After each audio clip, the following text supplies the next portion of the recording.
Right, Bismillah ar-Rahman ar-Rahim. We had stopped on this exercise here on this module. They're speaking about Hajj and Umrah. Okay, stopped here. التدريب الثالث.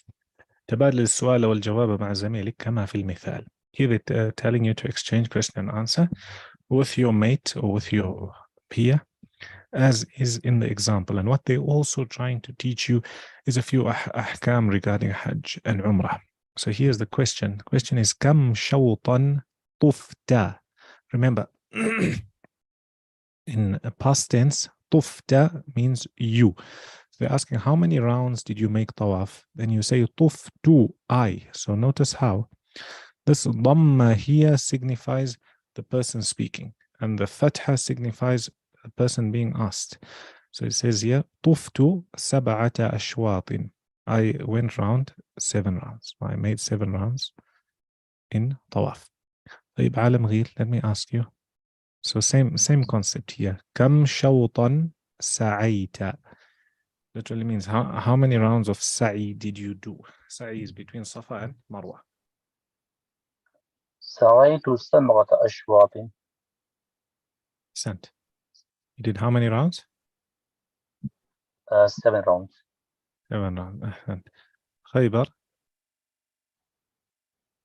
Yeah. What's the next one? كم? Kam yash you. So tash tar. Here notice how أشواط شوط. Okay, أشواط شوط. Here is أثواب.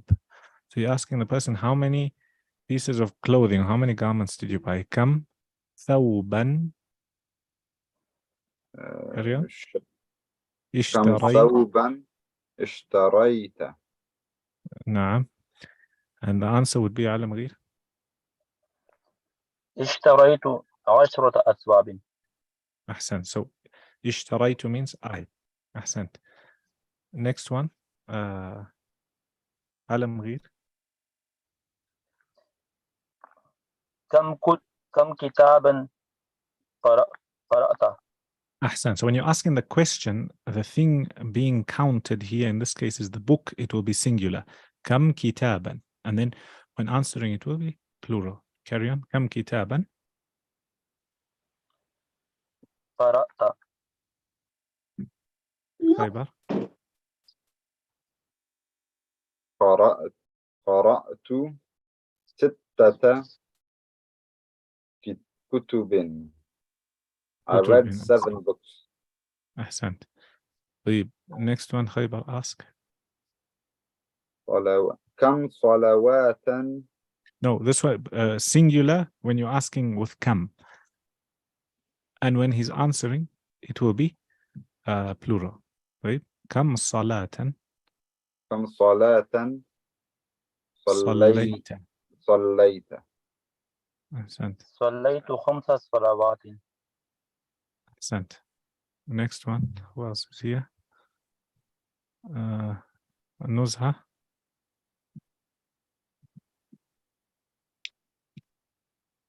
كم وجبات كم وجبات كم وجبة كم وجبة singular. كم وجبة أكلت yeah. أكلت 3 وجبات. Excellent. And the next one. كم حصصا. حصة is one. So كم حصة. كم حصة درست 4 حصص. درستها. There's supposed to be a sukun on there. درست 4 حصص. Excellent. Next one says هات جملا كما في المثال. Give a sentence as is in the example. صليت ركعتين. So they've given you the verb which is صلى, to perform salah. And they want you to say here 2 rak'ah. Okay, so 2 things. So what they're trying to teach you, they're trying to teach you how to use the verb and say I did this, and they're also trying to teach you jewel, 2. So صليت ركعتين. علم غير, next one. قرأ كتاب. قرأت كتابين. كتابين. أحسنت. Next one علم غير. عمل يوم. عملت يومين. أحسنت. خيبر, next. فقدت حقيبتين. Well done. حقيبتين. I lost 2 bags. Next one. خيبر. أكلت سم سم سمكة. Yeah. سمكتين. أحسن. So what's the pattern you're noticing? When you want to make a noun, jewel, and say 2 of them, you add ya and nun when they're masculine. كتابين, يومين, حقيبتين, سمكتين, ليلتين. Okay. نزهة, next. قضيت ليلتين. Done. Next. درست حصتين. أحسنت. Well done. The next one. You've got a question and answer. Question: متى وصلت إلى المسجد الحرام? And you say وصلت بعد العصر. So notice how these exercises, they're trying to throw you into the deep end when it comes to using verbs. They haven't taught you like some of the books where they teach you how to build. No, they're just throwing you into it by making you speak. And inshallah we'll go through it. So they're saying متى وصلت إلى المسجد الحرام? When did you reach Masjid al-Haram? Then say وصلت, I reached بعد العصر, after عصر. طيب علم غير. متى وصلت إلى مكة؟ وصلت بعد المغرب. علم غير. متى وصلت إلى المدينة؟ وصلت بعد الفجر. أحسنت. خيبر. متى وصلت إلى مزدلفة؟ وصلت غروب الشمس. Now use بعد. There's a بعد in the example. وصلت بعد غروب الشمس. أحسنت. Next one خيبر. متى وصلت إلى عرفة؟ وصلت بعد شروق الشمس. أحسنت. نزهة. متى وصلت إلى منى؟ وصلت بعد الظهر. بعد الظهر. Well done. متى وصلت إلى المسجد النبوي؟ وصلت بعد العشاء. Well done. طيب next one. هاتي جملا كما في المثال. نطوف في اليوم الثاني عشر. So notice how the verb they've given you literally means he. Okay, he made طواف on the 12th. Okay, the يوم is a day, and ثاني عشر 12th, so 12th day. So here they're teaching you when you want to say we did this action, you put instead of ya, you put na. Okay, so instead of يطوف, say نطوف. Okay, نطوف في اليوم الثاني عشر. طيب علم غير. next one. يدرس 11. ندرس في اليوم 11. في اليوم here this one would be حادي عشر. أو في اليوم 11. طيب next one علم غير. نعمل في اليوم 14. الرابع. So this is fourth, not four. Fourth. في اليوم الرابع في اليوم عشر. الرابع عشر. طيب خيبر. next one. نذهب في اليوم خمسة الخامس عشر. next one. نحضر في اليوم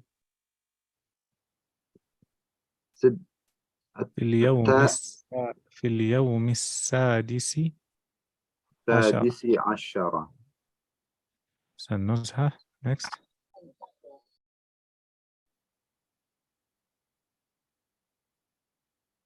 يغادر في يوم نغادر نغادر في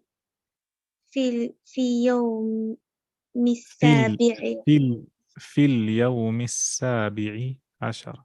في اليوم السابع عشر. Next one. نصل في اليوم نصل نون وفتحة.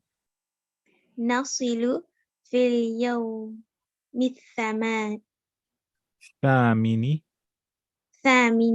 عشر. أحسنت. طيب then ملخص التراكيب. This is a summary of sentence structure they've given you. So they taught you to say متى when متى العطلة متى الزيارة متى الدراسة. taught you to say where أين خلعت ثوب الإحرام أين خلعت القميص etc. And then كم how many. Notice how what comes after this has a فتحة. كم شوطا كم ثوبا كم كتابا etc. Then they taught you how to say I did something. صليت قرأت صمت. And they taught you how to say to. So ركعتين كتابين يومين etc. Then العطلة في شهر in the month of. Taught you how to say when. In which month. Then طفت. All I did this in the past tense. طفت اشتريت قرأت صليت أكلت etc. And نطوف ندرس نعمل نذهب etc. And then you got وصلت is I reached after a certain time, and the question is متى وصلت. تمام. Then you got a listening exercise. Okay. Then you've got again a listening exercise. Then you've got a listening exercise.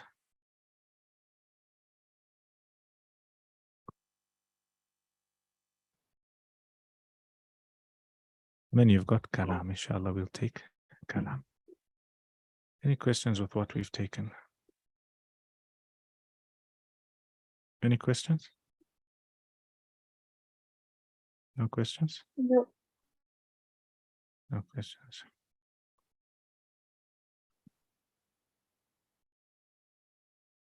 I want to go and see somebody.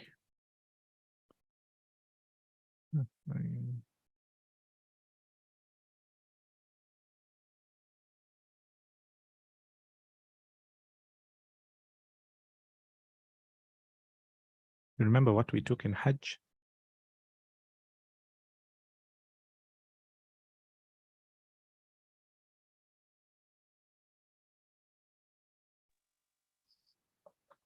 You remember what we took?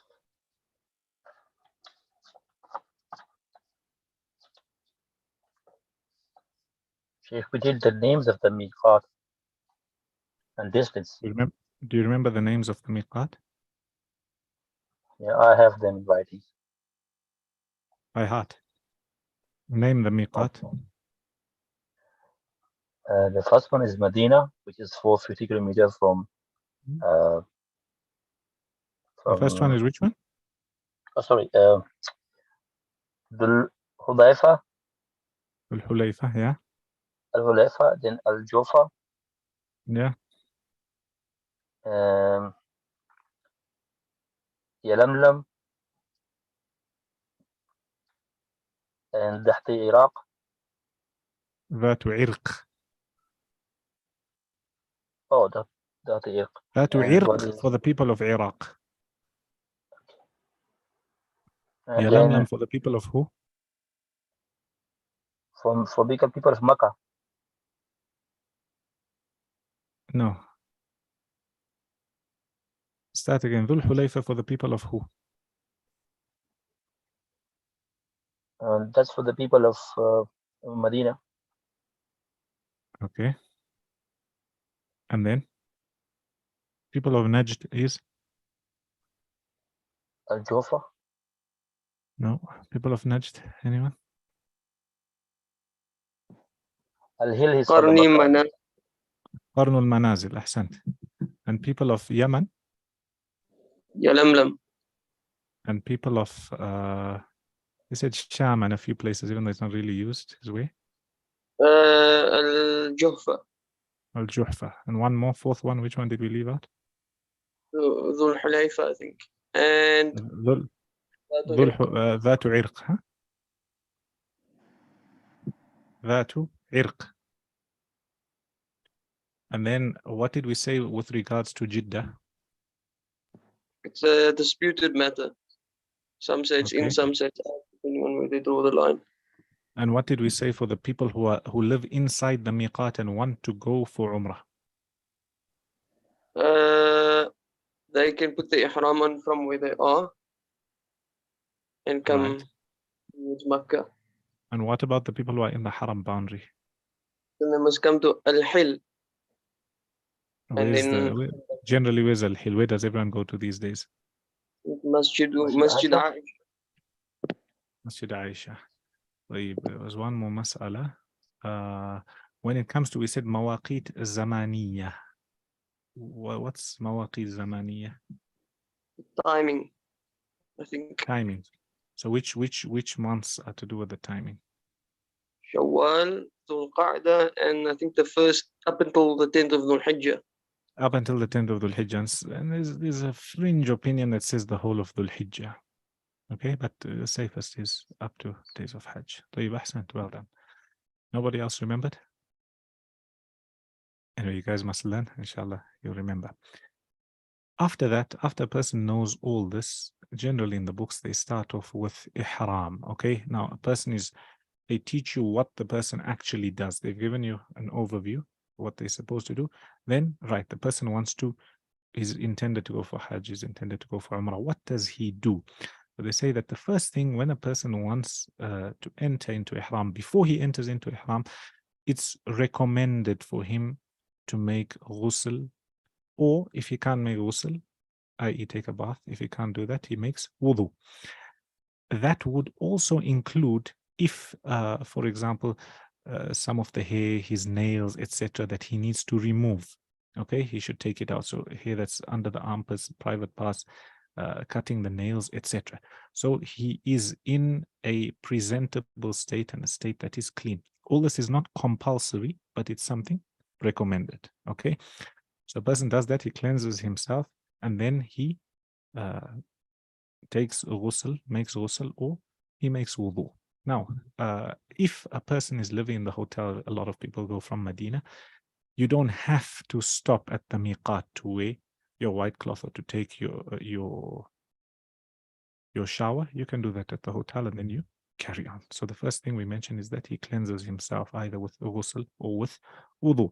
After that, he wears, if it's a man, he wears preferably 2 new white garments. Okay, 2 new white garments. Again, it's not compulsory for them to be new, and it's not compulsory for them to be white. Okay, snow white. That's why you find people, they have a blue ihram, etc. But generally, most people are wearing white, and that is the sunnah. And one of the reasons for this is to remind a person, firstly, you are equal to everybody else. And number 2 is that it reminds you of death, because when you die, you only go with those 2 pieces. Also, it shows equality amongst everybody. There's nobody is higher than the other due to their race or due to their lineage or due to their wealth. And it's also recommended that if he has perfume, notice how he hasn't yet entered into ihram. If he has perfume, he can put some perfume on his body. So that's number 3. Not necessarily on the pieces of clothing, not on those white cloths. Why? Because once he gets into the ihram, as you'll see, certain things become haram to use. And one of them is perfume. So this person, before getting into the state of ihram, he can apply some perfume, as was the sunnah of Rasulullah sallallahu alaihi wasallam. Right? After that, and notice how all these things are not compulsory. So it's not compulsory to make ghusl, it's not compulsory to make wudu. It's not compulsory to put on perfume. After that, it's recommended that he performs 2 raka'at of salah. That's why a lot of people, they stop at Dhul Hulayfa and they read 2 raka'at, okay, 2 units of prayer. Some say it's a sunnah of performing Hajj or Umrah and entering into ihram. Others say the Messenger sallallahu alaihi wasallam only did this because he was traveling, so it happened to coincide with the time he performed his salah. Nonetheless, it's mentioned that by some scholars, it's preferable to stop and perform 2 rak'at of salah. Nafil. Notice how the person, or sunnah, notice how the person is not yet in the state of ihram. He hasn't yet passed the boundary, the miqat, nor is he in a state of ihram.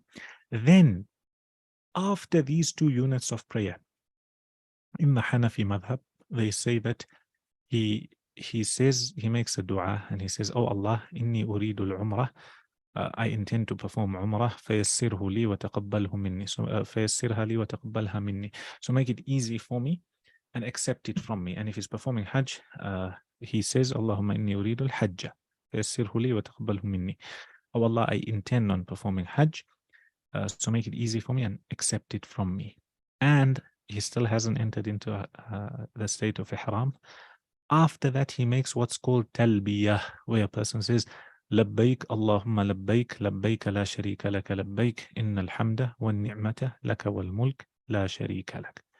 With that, a person has entered into ihram by making the talbiyah.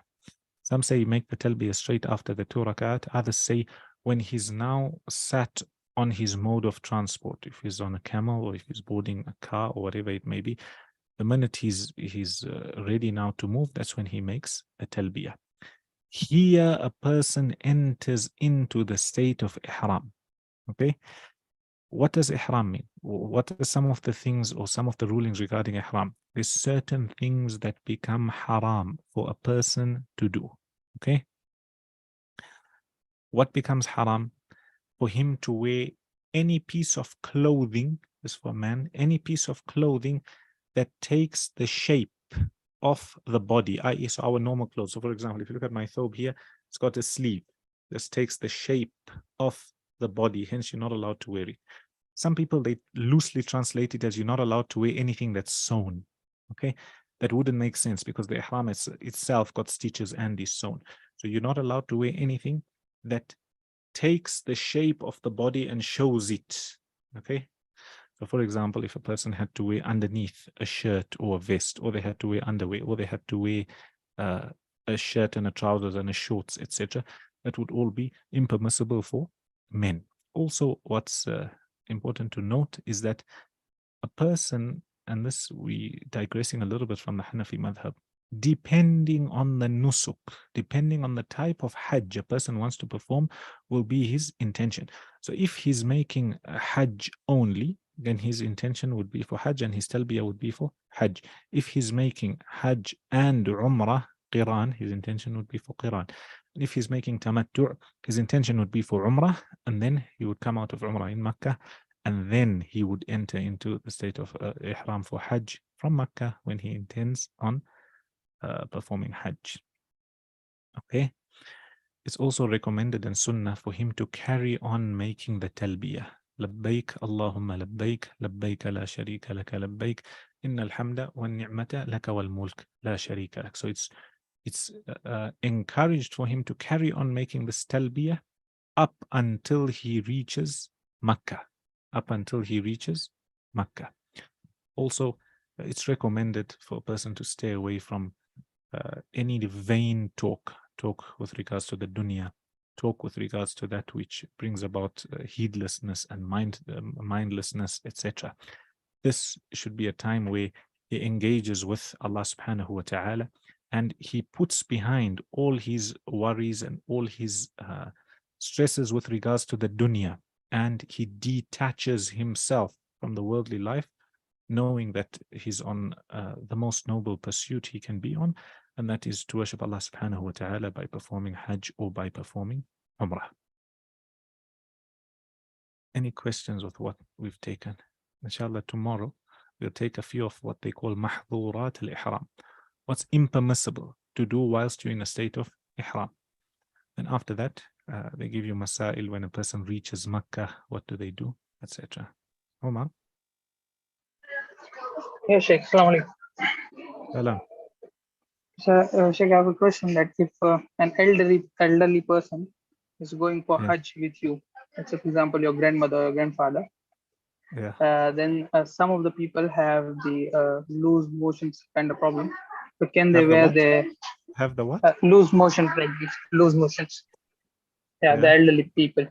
So can they wear, like especially for men, they have to wear the ihram. So can they wear the diapers under the ihram? The elderly, old men.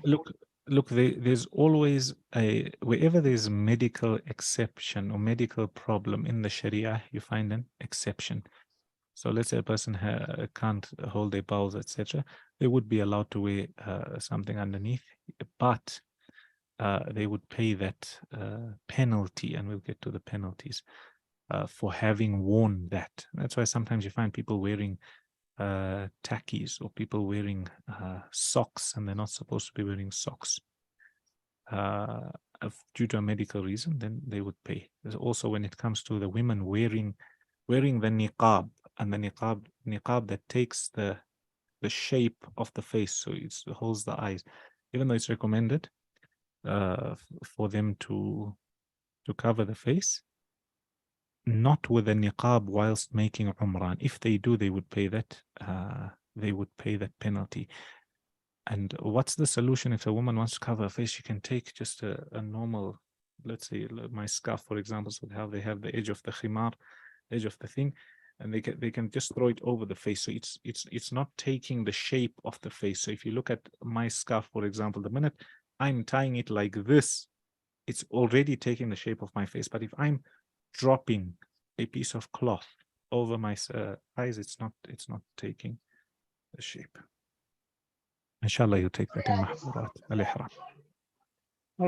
The second question is, you said when we intend Umrah and Hajj together, then we first do the Umrah and then the Hajj.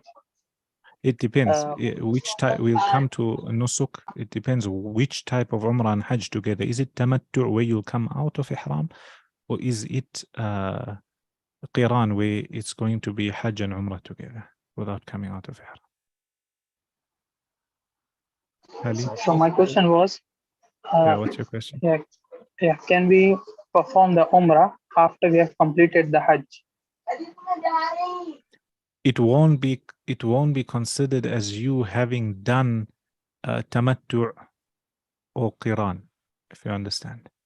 Having made that nusuk. When you take the different ansak, then you'll be able to understand what they're talking about here.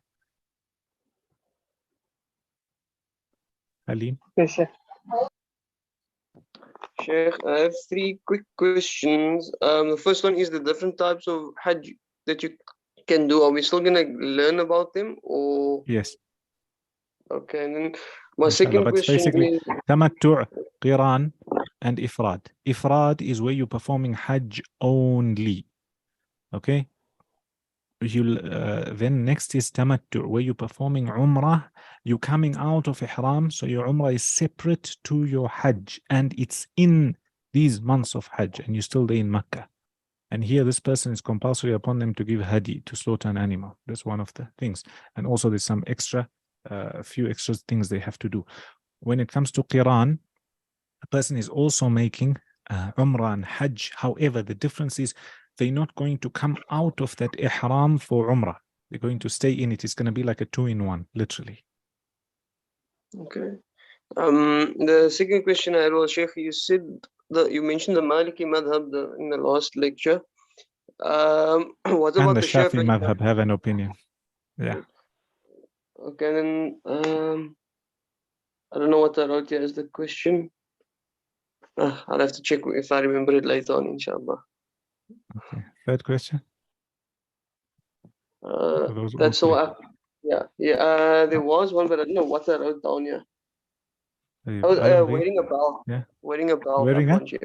Yeah, so wearing a belt. belt, there's no harm in wearing a belt to hold your belongings and to hold your, to hold the ihram. However, what wouldn't be allowed is if somebody has an ihram, okay, for the bottom garment, and they've sewn an elastic on the inside, okay.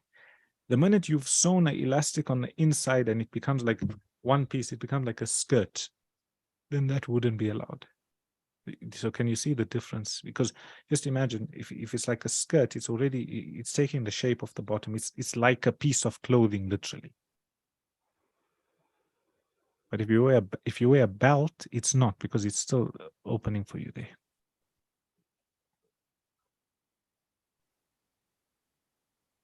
Alam Ghaid? Sheikh, you mentioned about the steps, you know, and then you said that That? 2 rakat That's nafal. step. Yeah, or sunnah, mustahab, yeah. Yeah, this should be done before putting on ihram, or But meaning a person would be wearing the white cloth, okay, but they haven't yet entered with their niyyah and talbiyah into the state of ihram. So for example, if I wear the white garment and I reach Dhul Hulayfa and I read the 2 rakat and I get a phone call to say, you know what, we need you to fly back home due to whatever emergency, I can still go without having made Umrah, and I'm not sinful for that because I haven't entered the state of Ihram, not with my intention, not with my talbiyah.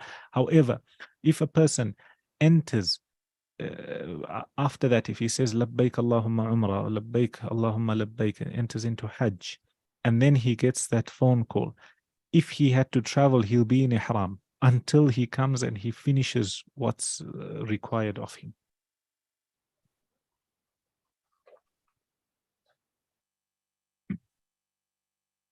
Any other question?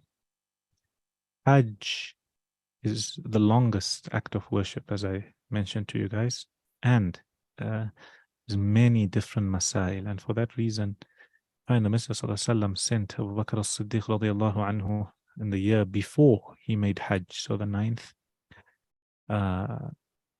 in order to guide the people, give them fatwa, etc., because he was the most knowledgeable of the Sahaba. That showed it was one of the instances that showed that he was the most knowledgeable. Radiallahu anhu. Right.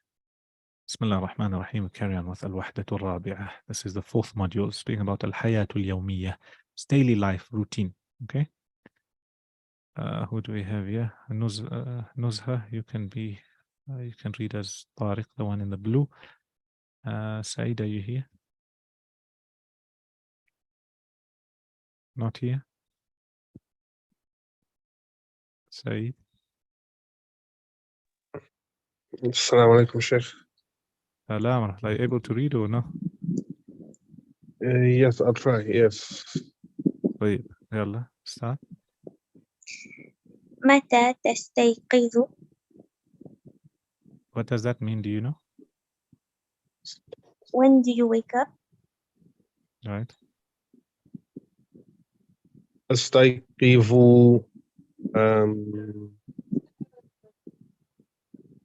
عند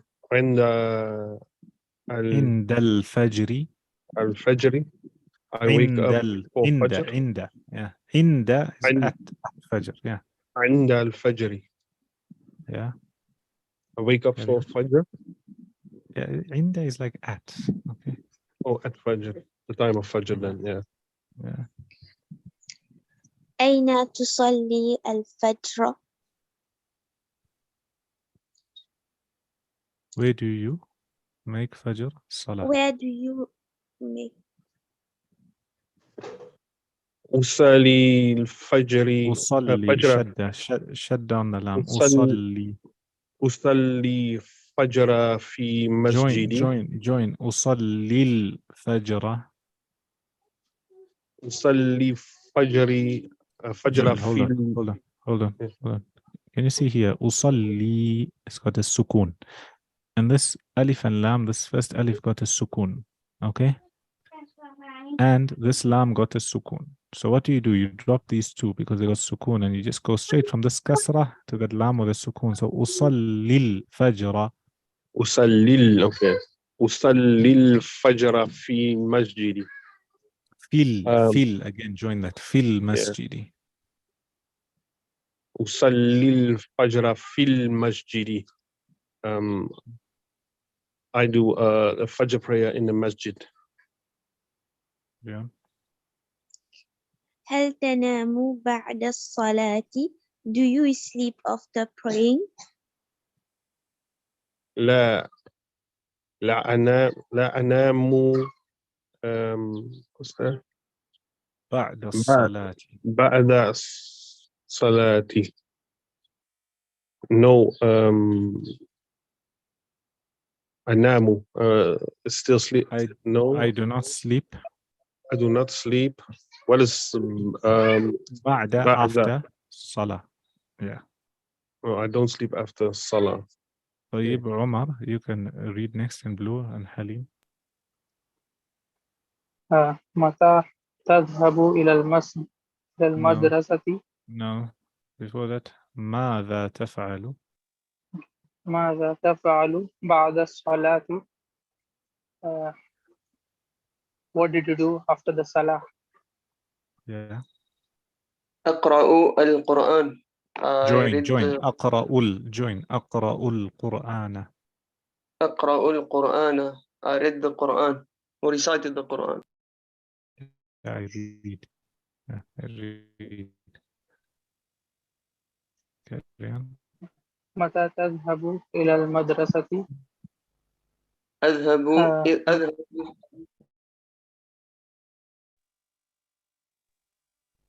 Translate. When did you went to the madrasa?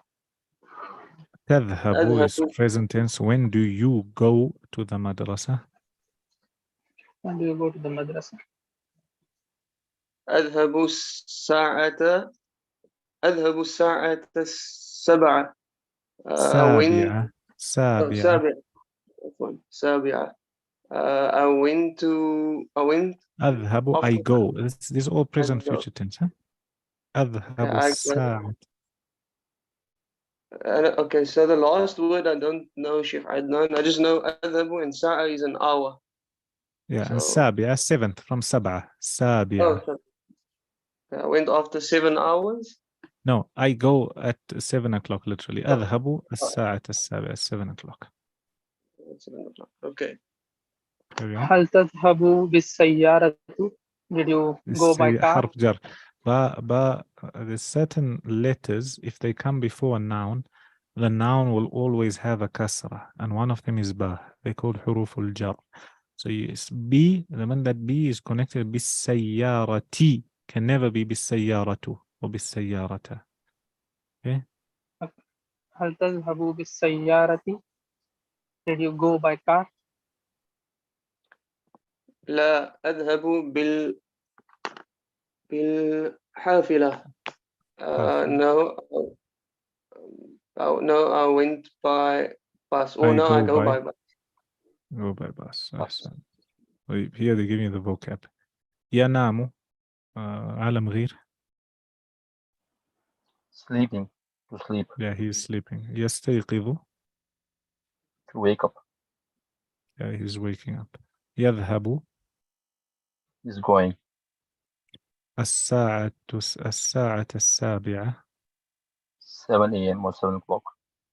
7 o'clock. سيارة. وسيارة. Car.